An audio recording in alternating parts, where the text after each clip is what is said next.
Hello guys, ನಾನು ಆಗ್ಬಿಡ್ತೀನಿ ತುಂಬ ಚೆನ್ನಾಗಿ ರೆಡಿ. ಯಾಕಂದರೆ ಇವತ್ತು ಶ್ರಾವಣದ ಲಾಸ್ಟ್ ಸೋಮವಾರ ಆಗಿರೋದು. ಇಂಡಿಯಾದಲ್ಲಿ ಶ್ರಾವಣ ತುಂಬ ಲೇಟಾಗಿ ಸ್ಟಾರ್ಟ್ ಆಗುತ್ತೆ ಮತ್ತು ಲೇಟಾಗಿ ಮುಗಿಯುತ್ತೆ. ಬಟ್ ನಾರ್ತ್ ಇಂಡಿಯಾದಲ್ಲಿ ಯಾವಾಗ ಆಗಸ್ಟ್ ಮಂತ್ ಸ್ಟಾರ್ಟ್ ಆಗಿಬಿಡುತ್ತೋ ಅದು ಫಸ್ಟ್ ವೀಕಲ್ಲೇ ಶ್ರಾವಣ ಸ್ಟಾರ್ಟ್ ಆಗಿ ಮತ್ತು ಎಂಡಲ್ಲಿ ಮುಗೋಗುತ್ತೆ. ಬಟ್ ನಾನಿಲ್ಲಿ ಪೂಜೆ ಮಾಡೋ ಗುಂಗಲ್ಲಿ 10 ನಿಮಿಷ ಲೇಟಾಗಿ ಹೋಗ್ತೀನಿ. ಅಪ್ಪ ನಾನು ಎಲ್ಲಿ ಉಗಿಸ್ಕೊತೀನಿ ಅಂತ ಇದ್ದೆ. ಬಟ್ ನೆಕ್ಸ್ಟ್ 1 ಗಂಟೆಗೆ ಲಂಚ್ ಅಂತ ಹೊಡ್ತೀವಿ. ಬಟ್ ನಾನು ಲಂಚ್ ಮಾಡಲ್ಲ ಗೈಸ್, ಯಾಕಂದರೆ ನಂದು ಇವತ್ತು ಫಾಸ್ಟಿಂಗ್ ಇದೆ. ಅದಕ್ಕೆ ಏನಾಯ್ತು ಗೊತ್ತಾ, ಹೋದ ವಾರ ನಾನೇನು ತಪ್ಪು ಮಾಡಿದ್ನೋ ರೆಕಾರ್ಡಲ್ಲಿ ಸೇಮ್ ತಪ್ಪು ನನ್ನ ಫ್ರೆಂಡ್ ಮಾಡೋಳೆ. ನನಗೆ ತುಂಬ ಖುಷಿ ಆಗ್ತಿದೆ. ನಾನು ಉಗಿಸ್ಕೊಂಡಿದ್ದಾರೆ, ಸೇಮ್ ಅವಳು ಉಗಿಸ್ಕೊಂಡವಳೆ.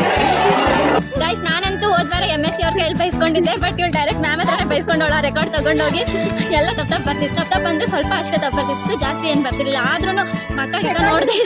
ಅದರಲ್ಲೂ ನಮಗೆ ಗೌರ್ಮೆಂಟ್ ಹಾಲಿಡೇ ನಾಡಿದ್ದಿದೆ, ಅದನ್ನು ಕೊಡಲ್ಲ ಅಂತಿದ್ದಾರೆ. ಅದಕ್ಕೆ ನೋಡಿ, ನೀವು ನರ್ಸಿಂಗ್ ಸೇರ್ಬೇಕು ಅಂದ್ಕೊಂಡಿದ್ರೆ ನಮ್ಮ ರಜೆನೂ ಕಿತ್ಕೋತಾರೆ, ಅವ್ರ ರಜೆಂತೂ ಕೊಡೋದೇ ಇಲ್ಲ. ನಿಜ, ಕೊಡಲ್ಲ ನಮಗೆ. ಮತ್ತೆ ಗೈಸ್, ಇನ್ನೂ 1 ವರ್ಷ ಇದೆ BSc ನರ್ಸಿಂಗ್ ಮುಗಿಯೋಕ್ಕೆ. ಹಂಗೆ ಹಿಂಗೆ ಕಂಪ್ಲೀಟ್ ಆಗಿಬಿಟ್ರೆ ಸಾಕು ಅನಿಸ್ತಿದೆ ನನಗಂತೂ. ಬೇಗ ಕಂಪ್ಲೀಟ್ ಆಗಲಿ ಅಂತ ಬೇಡ್ಕೊತೀನಿ.